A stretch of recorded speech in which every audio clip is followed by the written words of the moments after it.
English stories. Mix it up. Hi. My name is Sally and I live in New York City in the United States of America.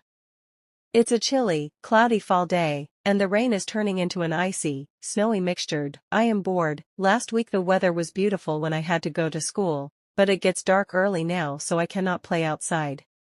Now, when I don't have to go to school, there is an early winter storm brewing. I am bored. My big brother, Josh, is watching his favorite TV program and, as usual, he won't let me watch anything I like, or even something we both like. Josh doesn't like to share. I am bored. I don't have any new books to read. I am bored. My mom is listening to the news on the radio, and they are talking about the low temperatures and the surprise winter storm that is moving in. I can't even listen to music. I am bored, bored, bored. I said aloud. Sally, my mom called out. If you are so bored, why don't you draw a picture or color? I can't, I said. I am out of paper. Sally was obviously bored.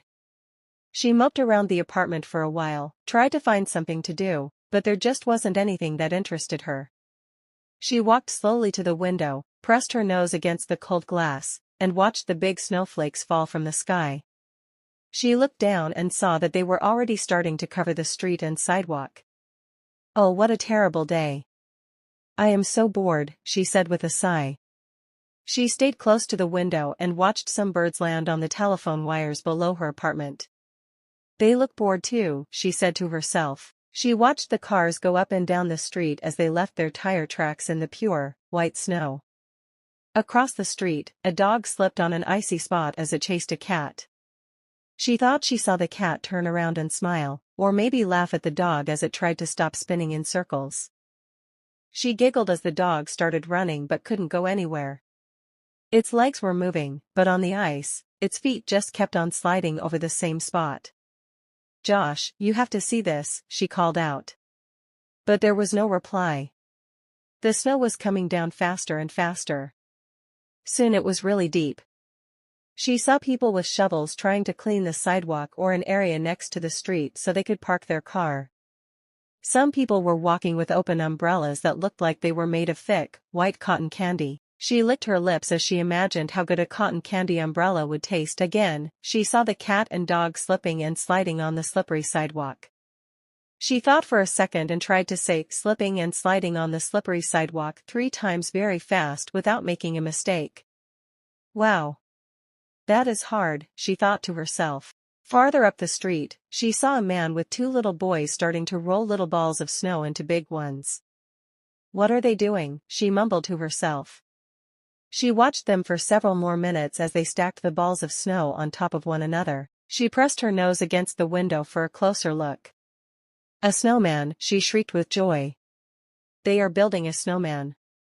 Mom, can I go out and play? Sally yelled out to her mother.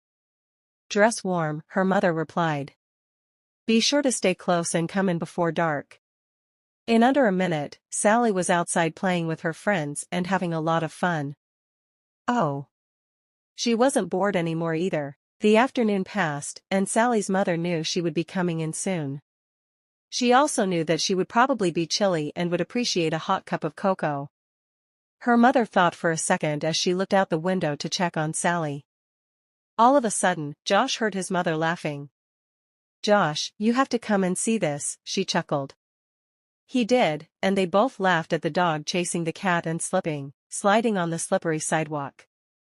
Josh, I am going to make some hot cocoa for your sister when she comes in. Would you like a cup? You bet, replied Josh. His mother always made the best hot cocoa.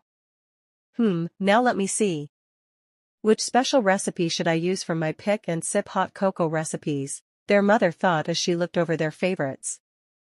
Hot cocoa, directions. In a medium-sized pot, mix together the cocoa powder, sugar, and salt. Stir in water. Cook over medium heat and stir it constantly until it starts to boil. Continue stirring the mixture for another 1 to 1.5 minutes. Add milk and stir constantly until hot, but do not boil. Remove from heat, add the vanilla, and whisk until foamy. Pour into your favorite mugs, serve and enjoy. Pick and sip variations. Add the following ingredients when you mix in. The vanilla extract. Pirate's Pleasure, 1 splash of ground cinnamon and 1 splash of nutmeg. What's a splash? About 1/2 of a 1/8 teaspoon. Busy Bee, 1/4 teaspoon honey. Hot cocoa, toppers whipped cream marshmallows whipped cream or marshmallows sprinkled with sugar or candy bits softened ice cream. Hot cocoa, stirrers, cinnamon stick candy cane, peppermint stick. Licorice whip. I think I'll make the Southern Belle hot cocoa, topped with vanilla ice cream, and use a candy cane stirrer, she said to herself. Just as she finished cooking, the door opened, and a red-cheeked Sally came in and took off her gloves, coat, hat, scarf, and boots. What's that wonderful smell? Sally said with a smile. I hope it's what I think it is. All three sat and sipped the hot cocoa while Sally told them about her adventures outside. Sally giggled and said, and I thought I was bored.